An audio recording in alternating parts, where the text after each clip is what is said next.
আমি নিজে বলছি, আমার বুঝ হওয়ার পরে আমি কারোর জন্য এতটা কাঁদি নাই। আমি আমার এই নওজোয়ান শহীদ শরীফ উসমান হাদি রাহিমাহুল্লাহ তাআলা, তার জন্য আমার চোখের পানি যেটুকু পড়েছে।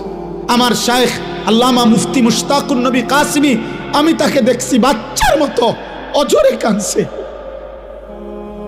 একসাথে ভাত খাইতে বসছি, ভাতের থালার সামনে পর্যন্ত হুজুরে দেখছি কাঁদতেছে।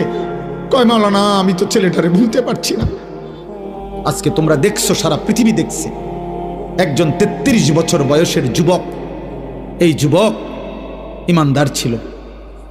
আমার প্রিয় ভাই, আমার কলিজার টুকরা ভাই শহীদ শরীফ উসমান হাদি রাহমাতুল্লাহ আলাই, এই নওজোয়ান ইমানদার নওজোয়ান। 5 ওয়াক্ত নামাজ সে পড়তো প্রতিদিন। খুদার কসম, ফজরের নামাজ সে জামাতে পড়তো। ফজরের জন্য বন্ধুদেরকে ডাকতো। ফজরের নামাজ পড়ে তার সংসদীয় এলাকা, যেখান থেকে সে স্বতন্ত্র প্রার্থী হতে চেয়েছে, সেখানে ওয়ার্কিং করত। যেদিন গুলিবিদ্ধ হয়েছে সেদিন তো সে জুমার নামাজ পড়ে আল্লাহকে সেজদা দিয়ে মসজিদ থেকে বাইর হয়েছে। এর কিছুক্ষণের মধ্যেই সে গুলিবিদ্ধ হয়েছে। সে হাফেজে কোরআন ছিল, তার বাবা আলেম ছিলেন, তার বড় ভাই আলেম, সে মাদ্রাসার ছাত্র ছিল, সে আল্লাহকে ভালোবাসতো, পাক্কা ইমানদার ছিল।